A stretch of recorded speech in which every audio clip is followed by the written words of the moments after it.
Hey guys, what's up? You're watching Up and Adam. My name's Adam Newell. And for those of you who don't know me, I'm the guy bringing you guys all the weekly interviews and recaps from your favorite celebrities and pop culture influencers.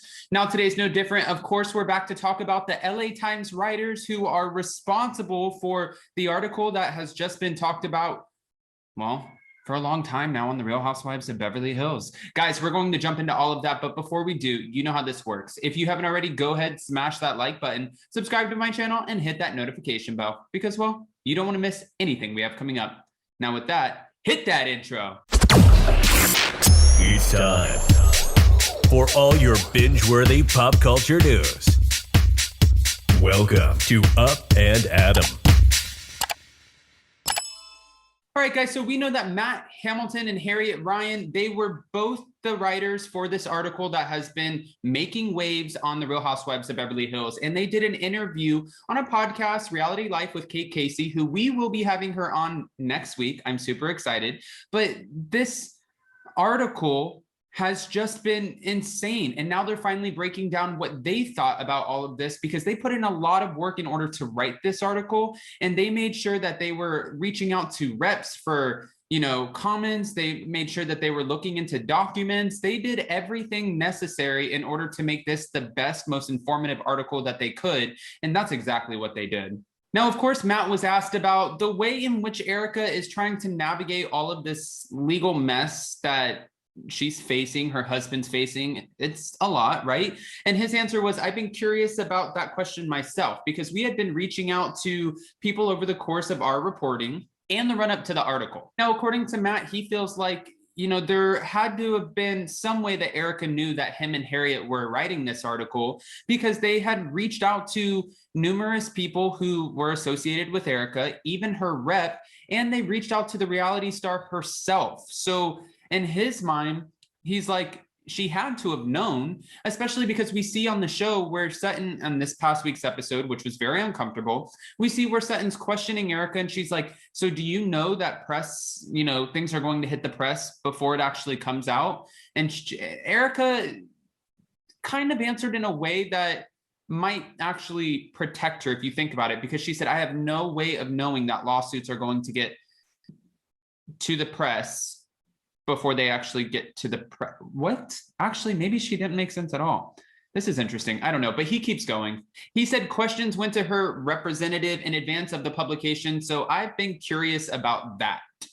That's very revealing, honestly, because that means that you definitely knew this article was coming out, right? And if you knew the article was coming out, it makes sense as to why you were going to leave the house in La Quinta as opposed to staying with the rest of the women. And then the Garcelle snapping in that moment over Garcelle mentioning to the women that Tom still calls you, that was the moment, the kind of door that you needed in order to get out of the situation. So you had time to collect your thoughts maybe before you actually sat down with the women and had to explain the article.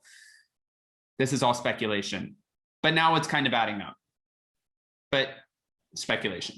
Now, as for the timeline on the show, Matt and Harriet said that it seems like the ladies, the way that they're filming this and waking up to the LA Times article, it was between the December 15th to 17th period. And it was consistent with their big Legal Titan and Real Housewife article, which Kyle Richards already confirmed that on the show anyway. So it definitely was their article that was mentioned on the show 100%. And that was what caused the pivotal change in the storyline. That's how Erika Girardi now, her scandal, Tom Girardi's scandal, is the biggest thing that will and is being talked about on the Real Housewives of Beverly Hills. Moving on to the topic of Erika Girardi and Tom Girardi's divorce, Harriet actually pointed out the fact that Erika filed just a short time after learning that Tom ran out of money. This is what she said. Last October, Erika received a subpoena to come down to the courthouse and answer questions about her husband's assets, because a former client of his had gotten far enough along in suing him.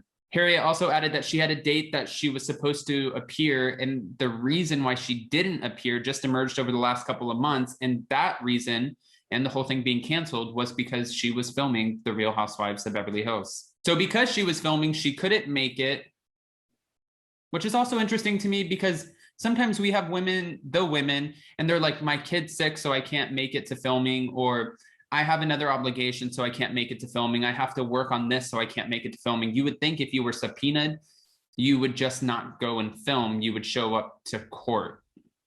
But maybe I'm reaching here. I don't know. Guys, does that make any sense to you? Go ahead and comment below and let's keep it moving. But I want you to answer, does it make any sense that you wouldn't show up to court for your subpoena if or because you're filming? Like, wouldn't one be a little bit more important than the other? Because it's not like she would lose her job over it. Or maybe she didn't want the cameras to follow her to court. That could be it too. But she could have snuck up there and then played like she was sick.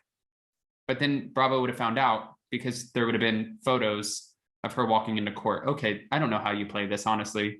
Let's keep going. Now, they're saying because Erika spoke so highly of Tom Girardi in the months leading up to her divorce, and then all of a sudden filed for divorce out of nowhere, that's why this divorce is being called a sham. Of course, that's all accusatory, and it's half of the fans' opinions, and then the other half believe Erika and believe that this divorce is completely legitimate. So it is split down the middle. I'm not going to give you my opinion because I want to continue to see how this all plays out.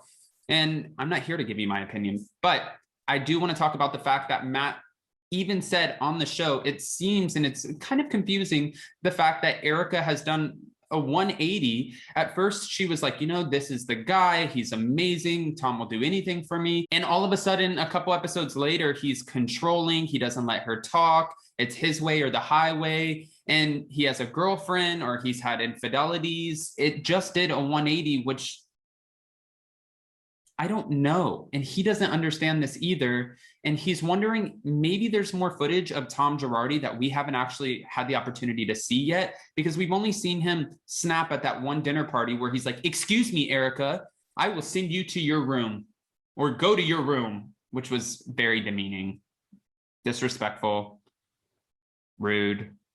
I mean, we can go on forever.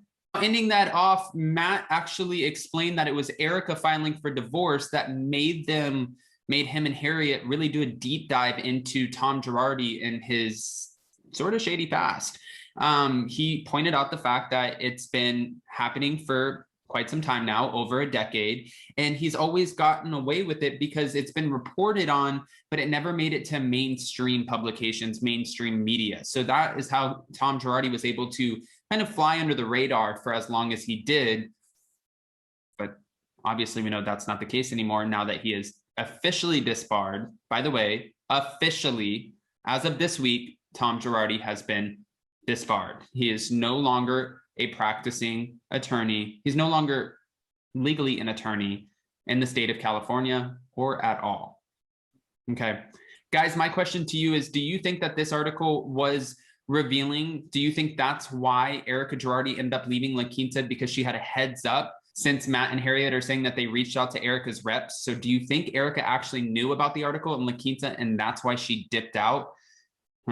All right, guys, I have a lot of exciting guests coming up for you this week, so just get ready for it. And if you guys haven't already, go ahead, smash that like button, subscribe to my channel, and hit that notification bell because, well, you don't want to miss anything we have coming up. Now with that, we'll see you next time. Bye, guys.